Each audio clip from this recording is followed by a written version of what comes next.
SSC JEE 2025 को लेकर आपको जो भी डिटेल्स पता होनी चाहिए, जितनी भी छोटी छोटी बात, स्ट्रैटेजी क्या होनी चाहिए, क्या बुक्स होनी चाहिए, आप जो जो फॉलो करनी चाहिए, ठीक है ना, क्या प्रैक्टिस बुक हो सकती है, कौन कौन सी स्टैंडर्ड बुक हो सकती है, एज क्राइटेरिया, प्रमोशन, सैलरी, ठीक है ना, एग्जाम पैटर्न, सिलेबस, और जितनी भी छोटी से छोटी चीज़ें हैं कि कब कितनी वैकेंसीज आ सकती हैं, कब एक्सपेक्टेड डेट हो सकती है 2025 की, ये सारी बातें मैं इस वीडियो में आपको डिटेल में बताने वाला हूं। तो इस वीडियो को आखिरी तक जरूर देखें और कोई भी पॉइंट 2025 के पॉइंट ऑफ व्यू से आपका छूटना नहीं चाहिए। यही एक रीजन है कि मैं इस वीडियो को बना रहा हूं, क्योंकि clarity is the foundation to success. कि अगर आप 2025 में वाकई में एसएससी जेईई क्रैक करना चाहते हैं, चाहे आप सिविल, चाहे मैकेनिकल, चाहे इलेक्ट्रिकल, किसी भी ब्रांच से हो, तो आपके लिए ये वीडियो एक मस्ट वॉच है। देखिए, सबसे पहले बात करता हूं कि कोई भी चीज इस वीडियो में मैं बताऊं, उसके बाद भी आपको लगे कि यार ये चीज और मेरे को थोड़ी पता चल जाती, या मेरा इस चीज में कोई डाउट रह गया, तो मैं एक वीडियो के, आप कह सकते हैं, कमेंट सेक्शन में और डिस्क्रिप्शन में एक फॉर्म अटैच करा रहा हूं। उसके बाद भी कोई डाउट रह जाए तो उस फॉर्म में अपना डाउट लिख दीजिएगा, सो दैट कि वो डाउट मेरे तक पहुंच जाए, और क्या कहते हैं, मैं कोशिश करूंगा कि आपको उस डाउट का एक सोल्यूशन जरूर मिले। देखिए, सबसे पहले मैं बात करता हूं एक्सपेक्टेड रिलीज डेट की।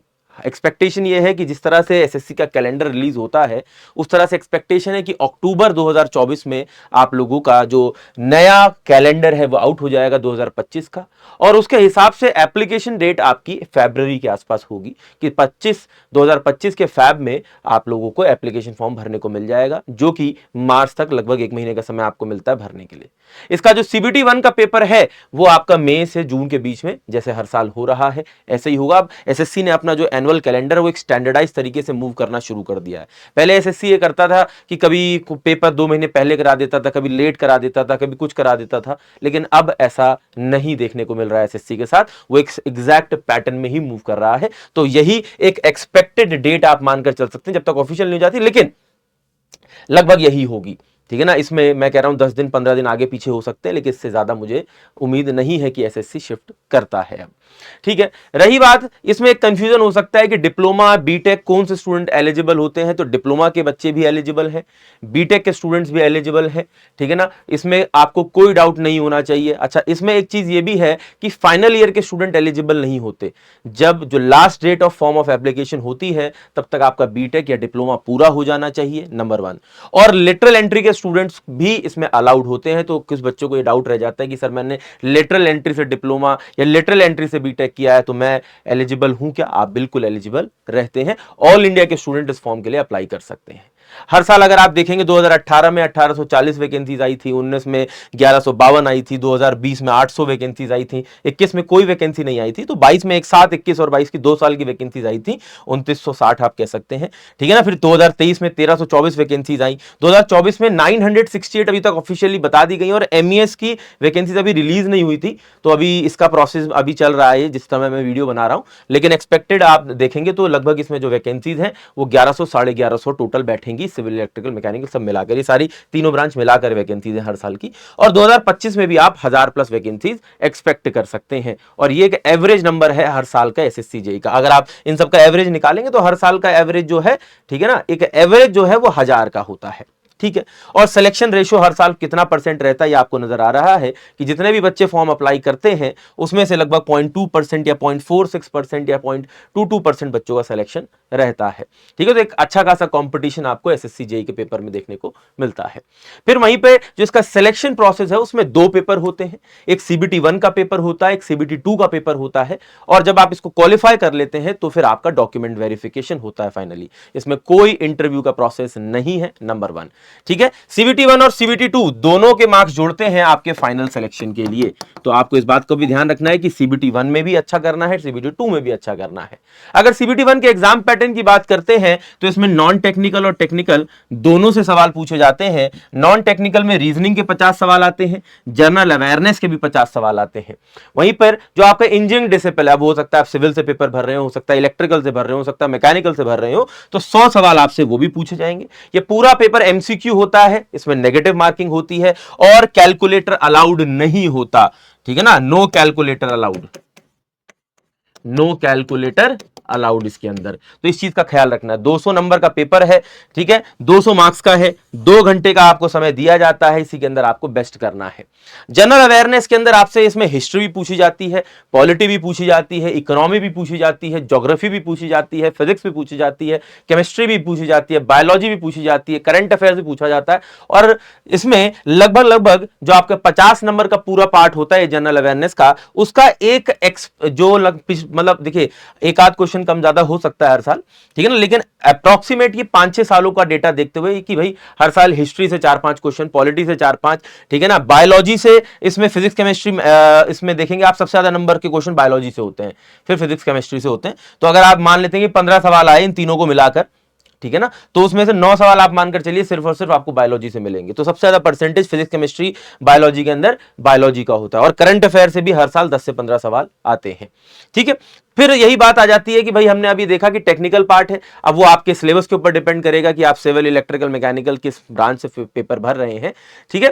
तो उसके सिलेबस के ऊपर मैं अलग से एक वीडियो बना दूंगा, तो ताकि बच्चे जो हैं, जो सिविल वाले हैं, वो अलग से अपना सिविल का सिलेबस सिर्फ देख पाएं, या मैकेनिकल वाले मैकेनिकल का, इलेक्ट्रिकल वाले इलेक्ट्रिकल का, ठीक है। तो इसमें कैलकुलेटर अलाउड नहीं है, नेगेटिव मार्किंग है 1/3 मार्क्स की, मतलब अगर आप गलत कर देते हैं कोई आंसर तो 1/3 आपके मार्क्स डिडक्ट हो जाते हैं, और अगर आप कोई आंसर सही करते हैं तो 1 मार्क्स आपको हर क्वेश्चन पे मिलता है, ठीक है। अब यहां पर एक चीज ये है कि 2023 के बाद से एग्जाम का पैटर्न सीबीटी 2 के लिए चेंज हो गया था। पहले पेपर डिस्क्रिप्टिव होता था, कन्वेंशनल टाइप पेपर होता था, लेकिन 2023 के बाद से ये पेपर कैसा होने लगा है, एमसीक्यू टाइप पेपर होने लगा है, ठीक है। तो इसमें एक चीज यहां पर ध्यान देने की बात यह है कि यहां पर एक क्वेश्चन 1 मार्क्स का था सीबीटी 1 के अंदर, ठीक है ना, लेकिन सीबीटी 2 के अंदर एक क्वेश्चन 3 मार्क्स का होता है, और ये पूरा पेपर 300 मार्क्स का होता है। 100 सवाल पूछे जाते हैं सिर्फ और सिर्फ आपके इंजीनियरिंग डेसिपल से। इसके अंदर कैलकुलेटर भी अलाउ किया जाता है, न्यूमेरिकल का अच्छा खासा परसेंटेज इस पेपर के अंदर होता है, ठीक है ना, अच्छे अच्छे न्यूमेरिकल भी पूछे जाते हैं, काफी टेक्निकल पेपर इसमें बनाया जाता है। ये भी 2 घंटे का पेपर है। वहां पर 2 घंटे में सीबीटी 1 में आपसे 200 सवाल पूछे जाते हैं, लेकिन सीबीटी 2 में 2 घंटे में ही आपसे सिर्फ 100 सवाल पूछे जाते हैं, और इसीलिए जो पेपर का लेवल है वो सीबीटी 2 में सीबीटी 1 के कंपैरिजन में ज्यादा देखने को मिलेगा, ठीक है। अगर आप एसएससी जेईई का रिजल्ट देख लें तो एक चीज ये भी आपको आइडिया लगना चाहिए, जनरली हमने ये पाया है, तो मैं इसीलिए टिप्स भी साथ साथ देते हुए चल रहा हूं कि बच्चे टेक्निकल वाले पार्ट में अपने आप को देखिए, जैसे कि यहां पर आप इंजीनियरिंग वाले पार्ट में देखिए, सिविल इंजीनियरिंग के बच्चों का रिजल्ट है, ठीक है ना, तो 100 में से 54 बच्चे ने एक्वायर किए हुए हैं। यहां पर आप देखिए, ठीक है ना, 34 एक्वायर किए हुए हैं। तो इंजीनियरिंग वाले पार्ट के अंदर भी काफी अच्छा स्कोर बच्चे कर लेते हैं, लेकिन दिक्कत भी करते हैं, किसी के ज्यादा भी आते हैं, किसी भी कम। लेकिन जो मेजर इशू हमें देखने को मिला है, जनरल अवेयरनेस के अंदर काफी सारे बच्चे बहुत गड़बड़ कर जाते हैं, माइनस में तक नंबर आ रहे हैं, 3.25, 0.5, ठीक है ना। रीजनिंग में अच्छा परफॉर्म कर लेते हैं, लेकिन रीजनिंग के अंदर इससे भी बहुत अच्छा परफॉर्म, 50 में से 50 लाने वाले बच्चे भी हैं, ठीक है। तो मेरी एडवाइस ये रहेगी कि कई सारे बच्चे ये करते हैं कि वो इंजीनियरिंग बैकग्राउंड होने की वजह से अपना इंजीनियरिंग पार्ट के ऊपर तो काफी ज्यादा फोकस करते हैं, लेकिन नॉन टेक्निकल वाला पार्ट पर फोकस नहीं करते। तो सीबीटी 1 की जब आप तैयारी करें तो नॉन टेक्निकल को भी आप उतनी ही प्रायोरिटी दें जितनी टेक्निकल को दे रहे हैं, क्योंकि 100 नंबर की नॉन टेक आएगी, 100 नंबर की टेक आएगी, और दोनों में जब तक आप कमांड नहीं बनाएंगे तब तक आप पेपर को अच्छे नंबर से क्रैक नहीं कर सकते। तो आपका गोल सिर्फ सीबीटी 1 नहीं है, सीबीटी 2 भी है, क्योंकि आपका फाइनल सिलेक्शन 500 नंबर के बेसिस पर होगा, सिर्फ सीबीटी 1 या सिर्फ सीबीटी 2 के बेसिस पर नहीं। तो इसीलिए आपका फोकस सीबीटी 1 और सीबीटी 2 दोनों को लेकर साथ में चलना होगा। जिस दिन से भी आप प्रिपरेशन अपनी शुरू करें तो सीबीटी 1 और सीबीटी 2 को साथ में लेकर चलना है, और आपकी प्रिपरेशन स्ट्रैटेजी के अंदर ये दोनों साथ में जब तक सम्मिलित नहीं होंगे तब तक आप मनचाहा डिपार्टमेंट ऑब्टेन एसएससी जेईई में नहीं कर सकते। तो ये चीज थोड़ी सी हमें कोशिश करनी है कि हम इसका ख्याल रखें। रही बात एक्सपीरियंस को लेकर, भी काफी सारे बच्चों के मन में सवाल रहते हैं कि सर क्या इस डिपार्टमेंट में जाने को मुझे कोई एक्सपीरियंस चाहिए, या उस डिपार्टमेंट में जाने को कोई एक्सपीरियंस चाहिए। बिल्कुल किसी एक्सपीरियंस की जरूरत नहीं है, लेकिन 2 ऐसे डिपार्टमेंट है जिनमें होती है, मैं ये भी बता देता हूं। देखिए, ध्यान देने की बात यह है कि बीटेक वालों को किसी भी डिपार्टमेंट में जाने के लिए कोई एक्सपीरियंस नहीं चाहिए। डिप्लोमा वालों को भी किसी भी डिपार्टमेंट में जाने के लिए कोई एक्सपीरियंस नहीं चाहिए, एक्सेप्ट 2 डिपार्टमेंट। जैसे कि सिविल इंजीनियरिंग में एक एमईएस है, दूसरा बीआरओ है। ये 2 ऐसे डिपार्टमेंट है जिसमें डिप्लोमा के बच्चों को 2 साल का कम से कम एक्सपीरियंस चाहिए होता है। बाकी आप डिपार्टमेंट में देखिए, कोई एक्सपीरियंस की जरूरत नहीं, 0 एक्सपीरियंस। बीटेक को किसी भी डिपार्टमेंट में एक्सपीरियंस नहीं चाहिए, 0 एक्सपीरियंस। अच्छा, यहीं पर अगर मैकेनिकल के बच्चे यही सवाल पूछें तो मैकेनिकल वालों को भी 2 सॉरी 3 डिपार्टमेंट में, क्योंकि इनका एक नेवल भी जुड़ जाता है, डायरेक्टरेट ऑफ क्वालिटी एश्योरेंस, इसमें आपको जाने के लिए एक्सपीरियंस चाहिए होता है। तो सिविल में सिर्फ ऐसे 2 डिपार्टमेंट है, लेकिन मैकेनिकल में आपके ऐसे 3 डिपार्टमेंट है। इलेक्ट्रिकल में भी आप देखेंगे तो वही एमईएस, वही बीआरओ और वही नेवल, यही 3 डिपार्टमेंट है जिसमें डिप्लोमा वालों को एक्सपीरियंस चाहिए इन 3 डिपार्टमेंट में। बाकी किसी भी डिपार्टमेंट में जाने के लिए, ठीक है ना, कोई एक्सपीरियंस नहीं चाहिए। बीटेक वालों को तो किसी भी ब्रांच के हो और किसी भी डिपार्टमेंट में जाने के लिए कोई एक्सपीरियंस नहीं चाहिए, ठीक है। रही बात एज लिमिट की, देखिए आपकी जो मैक्सिमम एज हो सकती है जब आप इस फॉर्म के लिए अप्लाई करना चाहते हैं वो 30 साल हो सकती है, एक्सेप्ट सीपीडब्ल्यूडी। सीपीडब्ल्यूडी में आप 32 साल की उम्र तक जा सकते हैं। पहले से सेंट्रल वाटर कमीशन में भी जा सकते थे, लेकिन अब सेंट्रल वाटर कमीशन की भी मैक्सिमम एज लिमिट 30 साल हो चुकी है। बाकी आपको एज रिलैक्सेशन मिल जाता है बेस्ड ऑन योर कैटेगरी। ये जनरल कैंडिडेट्स के लिए ये एज क्राइटेरिया है, लेकिन अगर आप मान लेते हैं एससी कैटेगरी में आते हैं तो 5 साल का एडिशनल रिलैक्सेशन आपको मिल जाएगा कि भाई सीपीडब्ल्यूडी में जाना है तो आप 37 साल की उम्र तक जा सकते हैं, 32 + 5, ठीक है ना। अगर किसी और डिपार्टमेंट में जाना है तो 30 + 5 यानी कि आप 35 साल की उम्र तक जा सकते हैं। तो ऐसे ही आपको बेस्ड ऑन योर कैटेगरी आपको एज रिलैक्सेशन भी मिलता है। वहीं पर अगर मैं सैलरी की बात करता हूं तो ये ग्रुप बी की पोस्ट है, एक नॉन गैजेटेड पोस्ट है, लेकिन इसमें भी आपकी ज्वाइनिंग के समय मान लेते हैं कि आपका सिलेक्शन हो जाता है, आप किसी भी डिपार्टमेंट में जो आपको अच्छा लगता है आपने चूज किया, आप चले जाते हैं, तो ऑन एन एवरेज आपकी जो सैलरी है वो 58,000 के आसपास बनती है जब आप ज्वाइन करते हैं। उसके बाद धीरे धीरे हर साल आपका इंक्रीमेंट होगा, आगे चल के आप ए बन जाएंगे, ठीक है ना, प्रमोशन होने के बाद। तो आपकी सैलरी आपके ग्रेड के हिसाब से और एक्सपीरियंस के हिसाब से बढ़ती रहती है, ठीक है। तो इस चीज का भी आपको ख्याल रखना है, ठीक। रही बात, देखिए इस सैलरी का मैं एक पूरा यहां पर एक बाइफर्गेशन भी बना रहा हूं। देखिए जो ग्रेड पे है, अगर आप उसके हिसाब से देखें तो एसएससी जेई की ग्रुप बी की नॉन गैजेटेड पोस्ट के लिए 4200 ग्रेड पे बैठता है, जिसके हिसाब से आपकी बेसिक सैलरी 35,400 होती है। डेयरनेस अलाउंस, एचआरए, ट्रांसपोर्ट, ठीक है ना, ये सारी चीजों को ध्यान में रखते हुए आपकी अगर मैं एक टोटल सैलरी बनाता हूं तो 60,648 ये एक स्टूडेंट की सैलरी लेकर उसी से ब्रेकअप आपको यहां पर दिखाया गया। लेकिन किसी डिपार्टमेंट में थोड़ी ज्यादा बन जाती है, किसी में थोड़ी कम बनती है, तो on an average of 58 to 60,000 के आसपास रहती है, ठीक है। फिर यहीं पर अगर मैं बात करता हूं तो इसके कुछ पॉजिटिव पर्क्स भी हैं, जैसे आपको पूरे अक्रॉस इंडिया कहीं भी पोस्टिंग मिल सकती है, तो उससे आप अलग अलग जगहों पर आपको जाने का मौका मिलता है, और जॉब सिक्योरिटी तो देखिए है ही है, ठीक है ना। और डिपार्टमेंट टू डिपार्टमेंट भी जो पर्क्स होते हैं वो अलग अलग होते हैं, ठीक है ना। आपका जब आप एई की बात अगर करें तो आपको लगभग 8 से 10 साल लगते हैं जेई से एई में प्रमोट होने में, ठीक है। तो ये लगभग एक स्ट्रक्चर रहता है। जब आप एसएससी जेई के through as a JE appoint होते हैं तो करीब 8 साल के समय में आपको मौका मिलता है कि आप, कभी कभी जल्दी भी हो जाता है, लेकिन ये ऑन एन एवरेज है कि 8 साल लगभग लग जाते हैं एई बनने में, ठीक है। अलग अलग डिपार्टमेंट है, इसमें सबसे ज्यादा डिमांडिंग डिपार्टमेंट जो है वो है सेंट्रल वाटर कमीशन, ठीक है ना। एक है आपका CPWD central public work department, और तीसरा है आपका मिलिट्री इंजीनियरिंग सर्विसेज। ये सबसे ज्यादा डिमांडिंग डिपार्टमेंट है और सबसे ज्यादा कट ऑफ इन्हीं 3 डिपार्टमेंट की जाती है। इसके अलावा भी सारे डिपार्टमेंट अच्छे हैं, हर किसी की अपनी एक चॉइस है, ठीक है ना, और उसके हिसाब से बच्चे अपने अपने डिपार्टमेंट्स को चुनते हैं, ठीक है ना। हर डिपार्टमेंट की अपनी एक खूबसूरती है, अगर आप उसके बारे में भी जानना चाहें तो वीडियो के नीचे कमेंट कर सकते हैं, मैं उनके ऊपर भी एक अलग से वीडियो आप लोगों के लिए बना दूंगा। हर साल अगर आप देखेंगे तो हर जैसे सिविल है, मैकेनिकल है, इलेक्ट्रिकल है, मैकेनिकल इलेक्ट्रिकल की कट ऑफ एक कॉमन कट ऑफ जाती है, ठीक है ना। यहां पर जो पीछे आपको नजर आ रही है सीबीटी 1 की कट ऑफ है, जैसे कि आप देखिए जो लास्ट नोन कट ऑफ है जब मैं वीडियो बना रहा हूं, ठीक है ना, तो 2023 की जो ऑफिशियल कट ऑफ थी सिविल में कितनी थी, 108 थी। वहीं पर अगर आप देखेंगे इलेक्ट्रिकल मैकेनिकल में यही 200 में से 130 गई है, ठीक है। तो ये हर साल थोड़ी चेंज भी होती रहती है। लेकिन अगर मैं एक ये बात करता हूं, जैसे सिविल, इलेक्ट्रिकल, मैकेनिकल के बच्चों के मन में एक सवाल आ रहा होगा कि सर सीबीटी 1 और सीबीटी 2 में थोड़ा क्या फर्क आ सकता है, थोड़ा सा ये मैं समझ लूं। देखिए सीबीटी 1 के अंदर अगर आप देखें तो न्यूमेरिकल का परसेंटेज 14% के आसपास मिलता है हमें, लेकिन सीबीटी 2 के अंदर यही 26% है, ठीक है ना, ऑन एन एवरेज, ठीक। किसी सेट में 14 न्यूमेरिकल भी आ जाते, किसी में 15 भी, किसी में 10 भी, तो एवरेज 14% है। तो यहां पर न्यूमेरिकल का परसेंटेज भी सीबीटी 2 में ज्यादा रहता है।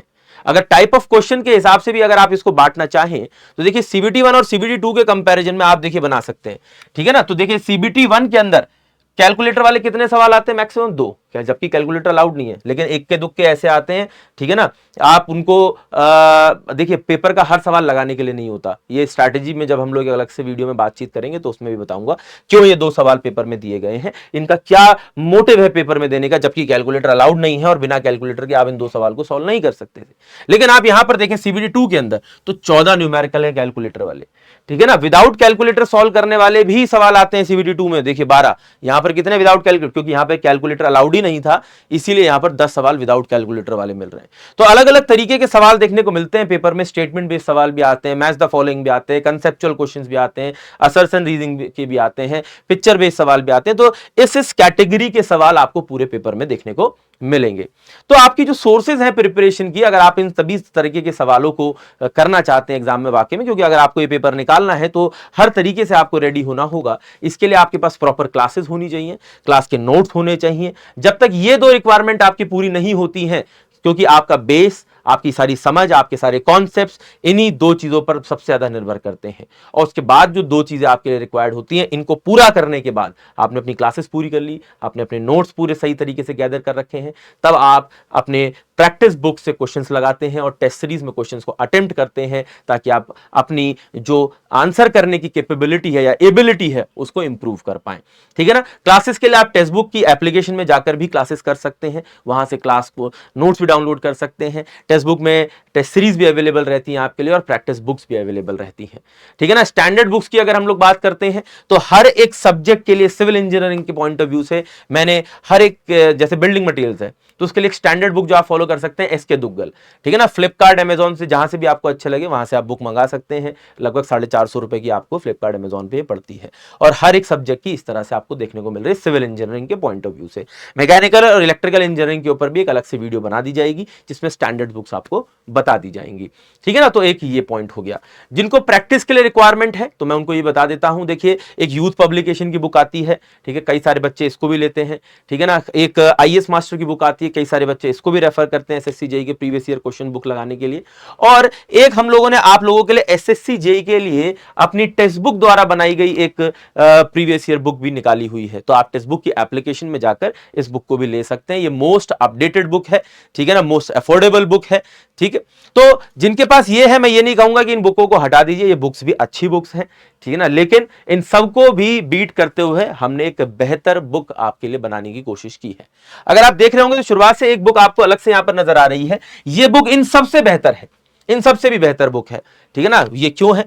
क्योंकि इसके अंदर मल्टीपल AE JEE एग्जाम्स के क्वेश्चन लिए गए हैं, AE के एग्जाम्स के भी और JEE के एग्जाम्स के भी, और ये मोस्ट अपडेटेड बुक है। इसमें करीब 5000 से भी ज्यादा क्वेश्चंस हैं और उनके सॉल्यूशंस भी हैं, जिसके माध्यम से आप मल्टीपल AE और मल्टीपल JEE एग्जाम्स के क्वेश्चन एक पर्टिकुलर बुक में अटेम्प्ट कर पाते हैं, ठीक है ना। लेकिन अब आपके मन में एक सवाल ये भी बन रहा होगा कि SSC JEE की बुक फिर अलग से क्यों बनाई? क्योंकि ये SSC JEE की बुक पर्टिकुलरली SSC JEE को डेडिकेटेड है, क्योंकि इसके अंदर SSC JEE का CBT 1 भी कवर्ड है, CBT 2 भी कवर्ड है, और उससे रिलेटेड मॉक टेस्ट भी एडिशनली डिजाइन करके इसके अंदर डाले गए हैं, ठीक है। तो ये भी आपको टेक्स्ट बुक की एप्लीकेशन में से मिल जाएगी, ठीक है। तो एक टिप यही रहेगी कि आपको सारी इंफॉर्मेशन है, आपको स्टडी करना है पूरी प्लानिंग के साथ। और अगर आपको ये प्लान, देखिए एक नए स्टूडेंट के लिए प्लान बनाना काफी मुश्किल हो जाता है, क्योंकि पूरी इंफॉर्मेशन गैदर करने में, समझने में कि किस तरह का क्वेश्चन पढ़ना है, किस तरह का नहीं पढ़ना है, क्या एग्जाम के लिए पढ़ना है, क्या नहीं पढ़ना है, ठीक है ना, ये सारी चीजें सोचने में और करने में और समझने में